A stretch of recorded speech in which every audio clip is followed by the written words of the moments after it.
Should you be on multiple social media platforms to represent your business online? This is a question I get asked all the time, and it's going to be different from person to person and business to business, so let me break down what you need to know to make the right decision for you. Now, we know with social media and being present online, the more you can be present, the more you can engage, the more you can build community, and the faster you're going to grow, the quicker you're going to be able to scale.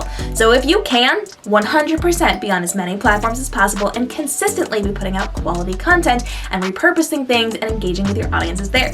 This is the best way for you to grow your audience and grow quickly. But it's not going to be realistic for everybody, so if you choose not to be on a particular platform, here's what I want you to do. Go on that platform and save your screen name. You're going to sign up for it and get your screen name, which allows you to do two things. The first is that it saves your space. If you choose to later join, you have it there. It's an option to you for the future.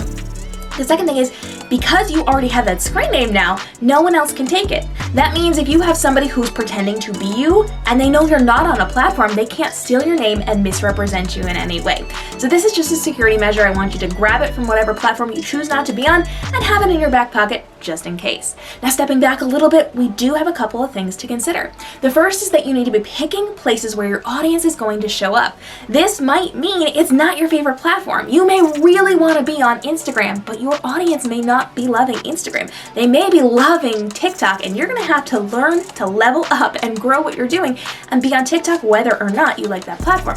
Because if you're speaking to an empty room, it doesn't matter. So if your audience is not on Facebook or in Facebook groups, or it's not on YouTube, or it's not on Instagram, or it's not on TikTok, you don't want to be there creating content there because that's a waste of your time and efforts. You have to look at where your audience is and spend the time there. It means it's going to be a little off-putting to you. It means you're going to have to do work and be in a place that you don't necessarily love as much as they do.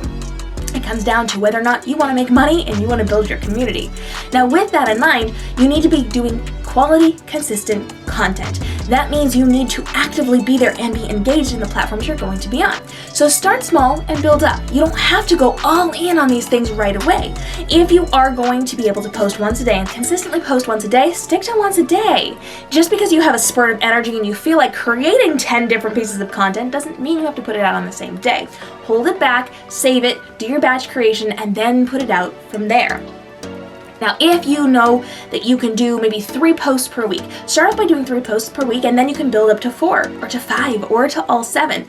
Or if you're a high content producer like I am, I'm literally putting out 5 to 10 things per day, per platform, per business that I run, and I just do really, really well with putting out a lot of content. And so you can learn to level up, but always start on that lower level and build from there.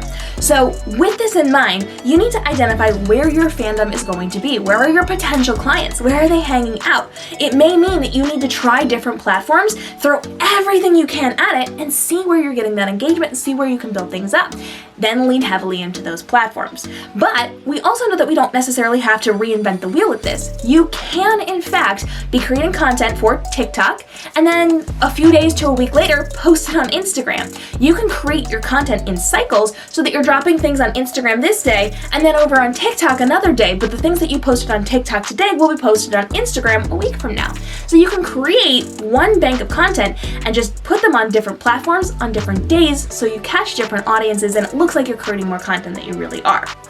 So you want to make sure that you are repurposing your content. You want to make sure you're creating iterations of your content. So we talk about how you can take one topic and make 10 different pieces of content from it.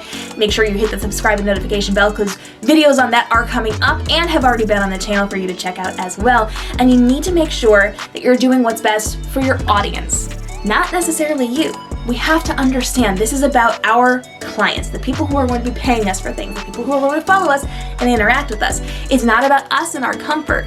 So when we get out of that mindset of, oh, I don't want to do this, I don't like this platform for me, when we get out of that and we can really serve our audience, that's when we're going to start growing and that's when we're going to start making money. So yes, it is helpful to be on as many platforms as possible. You want to be as present on social as you humanly can. You want to make sure that you are engaging with your audience and really building up and serving them so that they know they can rely and depend on you. That trust factor is going to be incredibly helpful inside of your business.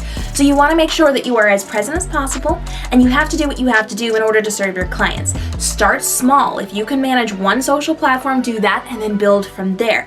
But keep in mind, there are tips and tricks and things that you can do to save yourself that time and effort and still show up in multiple places. Now, if you need more help with this, remember, I don't leave you hanging on these things. I literally give you topics that you can be filming or photographing or writing in your captions.